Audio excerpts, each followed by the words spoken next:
If you're a woman over 50 and are on social media in any way, you have undoubtedly come across tons and tons of nutrition advice about what or how you should or shouldn't be eating. Well, I'm a registered dietitian. I'm also over 50, and I wanted to share with you the nutrition guidance I do follow, as well as what I don't. Well, hey there, my name is Lorelei. I am a registered dietitian. I have a master's degree in nutrition, and I am also 52, quickly approaching 53. So today I just wanted to talk a little bit about what it is that I do personally, knowing what I know as a dietitian, also being who I am as a woman over 50, to help support my nutrition and my overall health goals. So today I'm going to share 5 things that I do, and then I'm also going to share 5 things that I have heard as nutrition guidance, and maybe even given sometimes, that I don't do. Nutrition is not one size fits all. For a living, I counsel women on their individual nutrition habits, and I am not giving everyone the same guidance. It just doesn't work that way. We're all different. We live in different bodies. We have different preferences. We have different lifestyles. Just things are different for everyone. So what I'm sharing with you is not at all prescriptive. It is not meant to be, oh, hey, then you should do this and you shouldn't do this. Not at all. I'm just sharing with you my perspective of how I personally interpret what information is out there, but I'm also going to probably give you a little perspective on why some things are important to me and why some things I steer away from, and maybe you should consider whether or not those are things you want to follow yourself. This is not nutrition guidance. This is just, hey, this is what a dietitian does who's also over 50. If you differ from me, share that respectfully in the comments, because I want to reflect that we are all different and we shouldn't be doing the exact same things. So let's just jump right in. Okay, so the first thing that I actually incorporate into my diet is I am vegetarian. Now, this has absolutely nothing to do with being 50, and to be honest, it has nothing to do with trying to be healthier. I've been vegetarian for over 30 years for basically personal, moral, ethical reasons. I really like it. I've done really well on the diet. It is the way I eat. No qualms with it. It absolutely can be a healthy diet. Has it caused health benefits for me? I don't know, maybe. I'd like to think it has, but there is honestly not another version of me out there who has eaten meat for 30 years that I can compare myself to. Like, honestly, I don't know if it's created benefits or not. If it has, I actually would guess, and of course this is just a guess, that it maybe has more to do with what I include in my diet than what I exclude from my diet. So there are definitely meats, things like chicken and fish are great sources of protein. They're lean, they're healthy, they provide nutrition benefits. Obviously, we also know that meat can be high in saturated fat, and saturated fat intake can be associated with higher risk for things like high cholesterol and heart disease. There is some evidence that high intake of processed meats might increase risk of things like colon cancer. So there might be some reason why eliminating or limiting certain meats could be advantageous, but I honestly think the greater benefit in a vegetarian diet can be found from the things that get put on the plate because there is no meat there. So things like, first of all, vegetables and plants, beans, legumes, soy products, these things are sort of protein replacements, but they have a lot of nutritional benefits in and of themselves. A lot of meat eaters don't think to include things like beans, lentils, chickpeas, soy products, edamame, tempeh. Those just don't show up as often because you're getting the meat, it's taking up the place of that. From a personal standpoint, I don't know for sure if I'm healthier because I did opt to be vegetarian or not, but it's what I do, it's part of the picture. The second dietary habit that I focus on is getting a lot of fiber in my diet. Now, I don't count my grams of fiber per day, but I do include a lot of fiber-rich foods. Right now, I'm really actively attempting to get at least 5 servings of fruits and vegetables per day, which is, by the way, the dietary recommendation. But most people don't get that. And even as I've been doing this, I find that boy, it's not as easy as you would think. Like, it's pretty easy for me to get 3 or 4, but sometimes 5 is a bit of a challenge. But fruits and vegetables are one way to get fiber. So if we can up our intake of fruits and vegetables, we're probably naturally upping our intake of fiber. And then I also usually choose whole grains, things like brown rice, whole wheat bread, quinoa, oats, things like that when I'm choosing grains. As I mentioned earlier, I'm eating beans and legumes probably on a pretty daily basis, and those are also really high in fiber. Fiber can help reduce cholesterol, fiber can help with GI health, fiber can actually help with mental health because it's helping support the gut bacteria, and we know there is this gut-brain axis that actually has an association with our overall mental health. You don't have to be over 50 to include fiber in your diet, but I do think it's maybe one of those things, one of those pieces of advice that's really helpful and maybe becomes a little bit more critical as we get a little bit older. I have also intentionally increased my protein intake. Over the last couple of years, I don't think if you're eating an adequate diet that it's that hard to get adequate protein in your diet, but I do think as people get older, there is a tendency for lean muscle loss. And so older adults actually benefit from higher intakes of protein than maybe we needed just to kind of maintain our overall health when we were younger. So I have increased my protein intake. I've really tried to add more protein, particularly to breakfast, to make sure I'm getting a good source of protein for lunch. And then for dinner, like there were days definitely when we were doing dinners, me and my husband, when I say we, that's who I mean, because we usually eat dinners together. But we would do like maybe kind of a carb and vegetable based dinner, like, you know, pasta with vegetables or a stir fry with rice. And lately I've been sure to try to incorporate a protein along with that.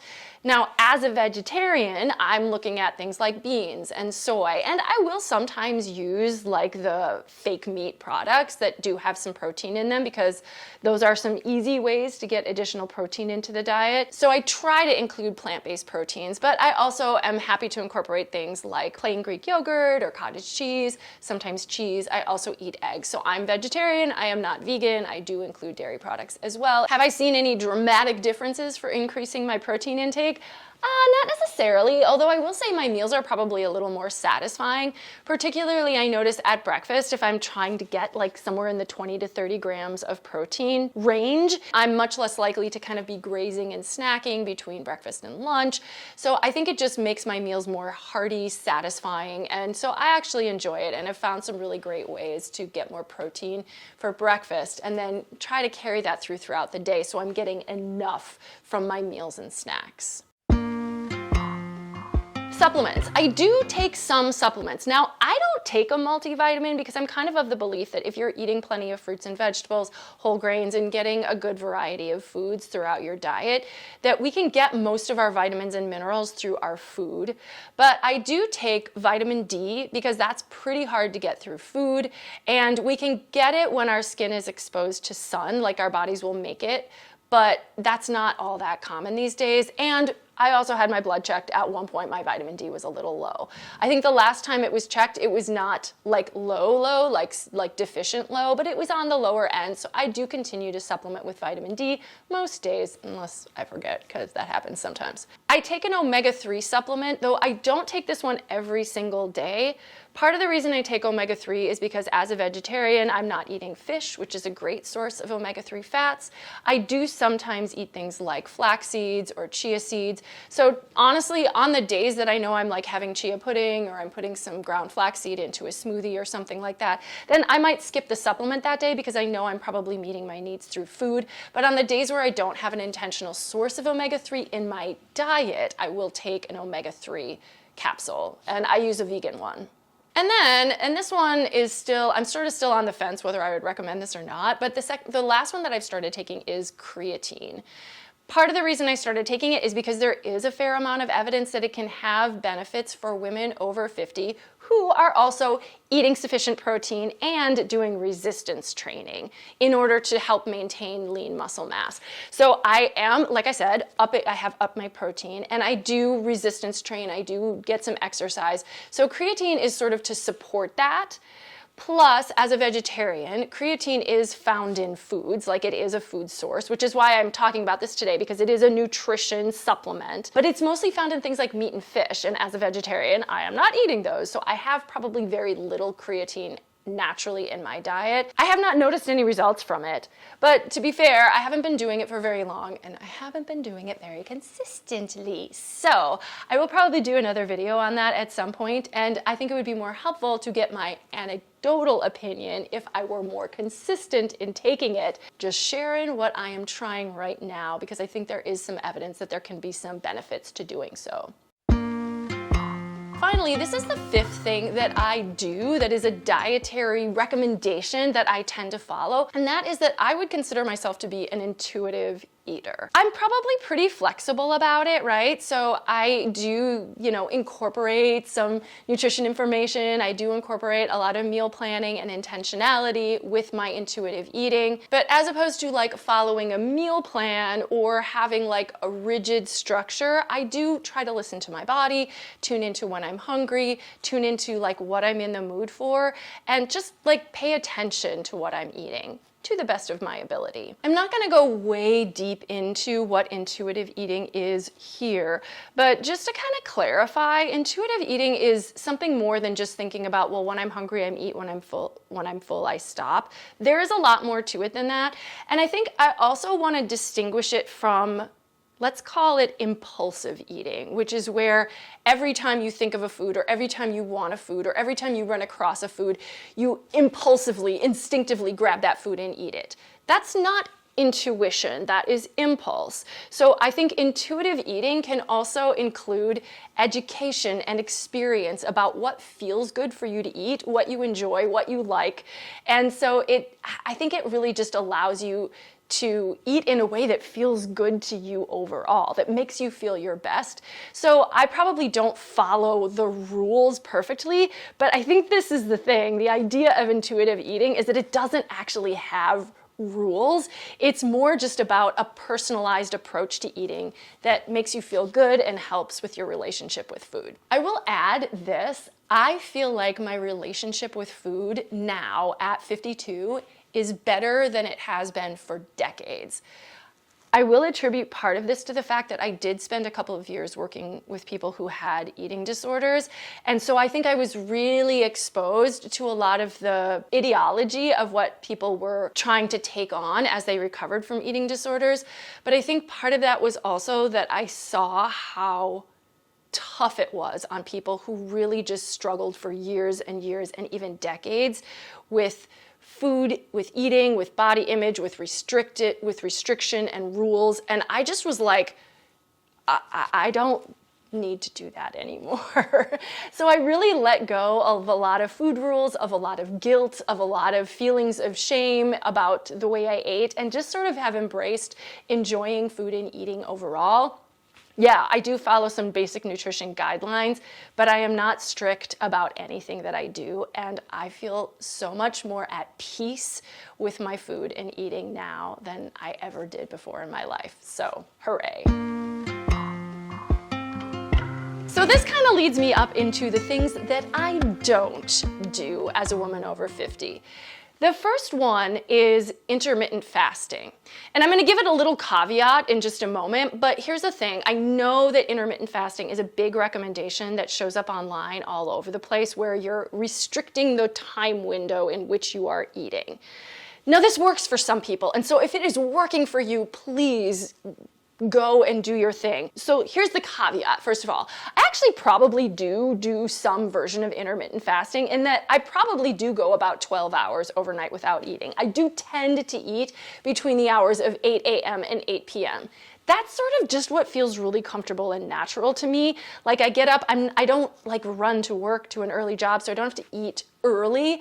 And I like, I eat dinner about 6:30. I kind of maybe will have a little bit something afterwards, but I kind of like being done eating about 8, which is shortly before, a couple hours before I go to bed.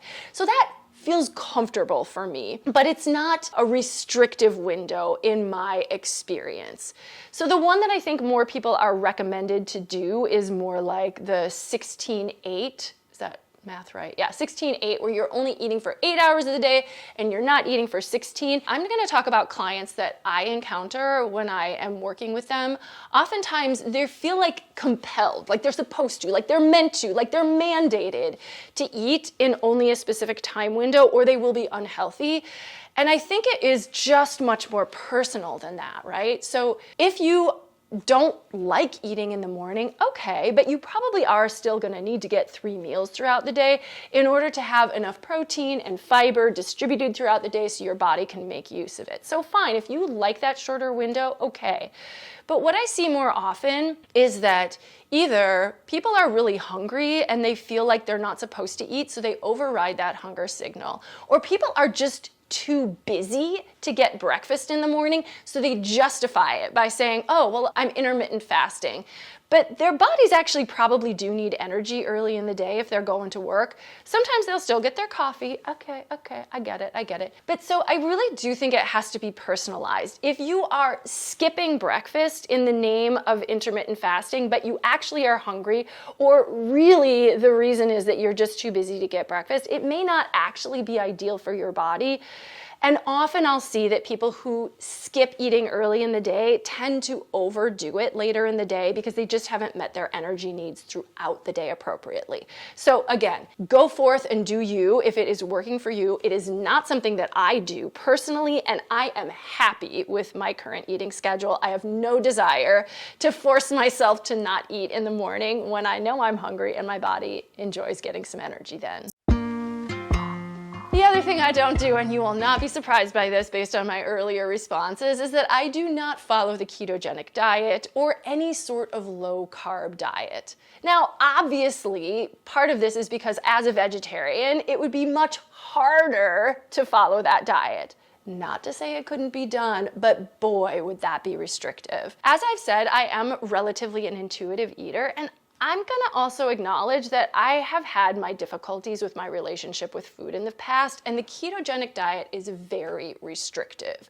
I think it would just completely screw up the balanced relationship with food that I have found and am really enjoying, so I don't do it. I don't do it. To be honest, I don't know that I've ever actually recommended it to anyone. Again, if you love it, if you are thriving and living your best life on the ketogenic diet, by all means, you do you.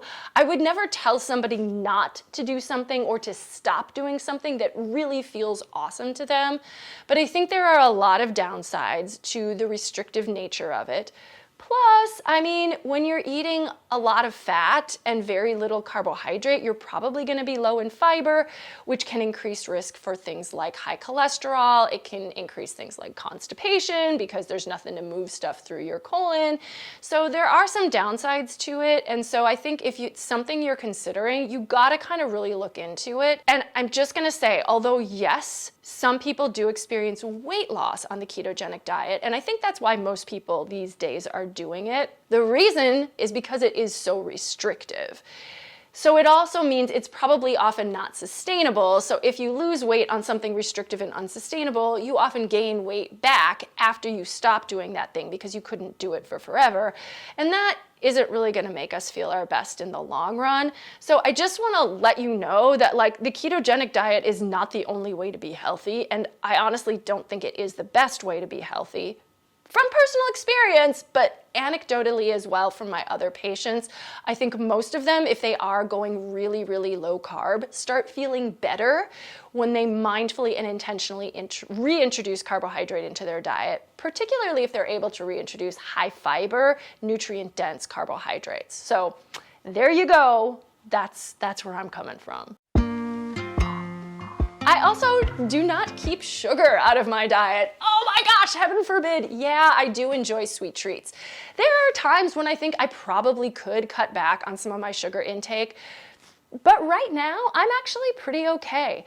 If I completely cut sugar out, might I reduce my caloric intake? Might I lose a couple of pounds? It's very possible. But it's a trade-off because I also, like I said, feel pretty comfortable with my current relationship with food.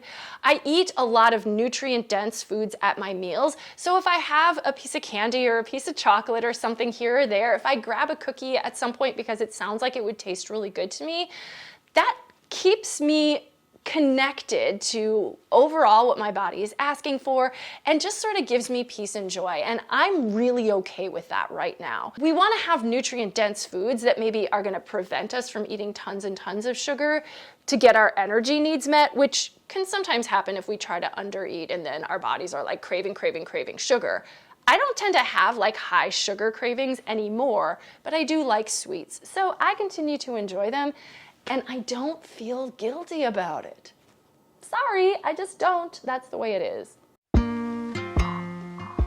I also don't track my calories or macros, and I don't really think it's important.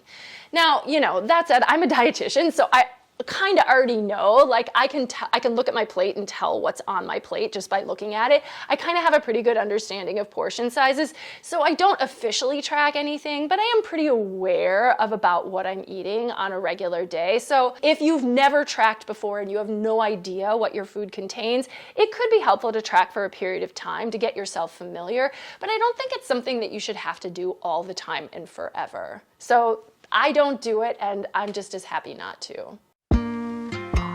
And then finally, and this one I am not going to say I am proud of, but I'm going to be honest about it. I do not always eat without distraction.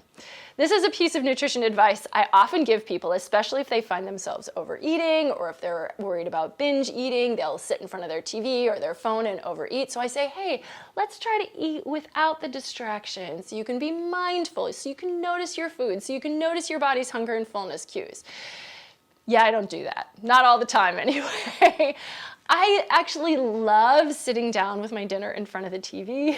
And it is just sort of the way I like to eat. So yeah, I do portion my meals ahead of time, and perhaps I would eat a little differently if I was eating without distraction. But I kind of say this to share that even the best nutrition guidance out there isn't maybe going to apply to you or apply to you all the time, and that's okay. Nutrition and eating are personal, and you get to decide what works for you and what doesn't work for you. This video, I'm talking to you about what works for me, the way I like to live.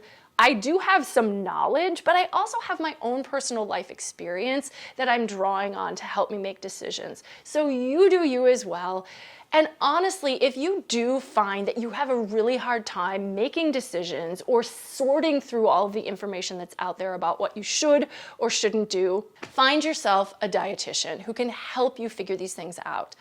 I live in Illinois, and I'm licensed to practice in Illinois. So if you also live in my state, check the description for how you can reach me, because I am taking new clients. And so you could work with a dietitian one-on-one. If you have insurance, it might even be free. So I think that could be a good option for you. Otherwise, subscribe to my channel, because I am gonna try to continue to provide kind of practical, no-nonsense, down-to-earth, realistic nutrition guidance. And so check in with dietitians, people who are knowledgeable and who also aren't going to the extremes. I tend to be pretty moderate, and I like to share a balanced approach to nutrition. So I hope you'll do that. Give this video a thumbs up if you liked it, and say hello to me in the comments below. That's what I got today. Take care. Woohoo! Bye-bye.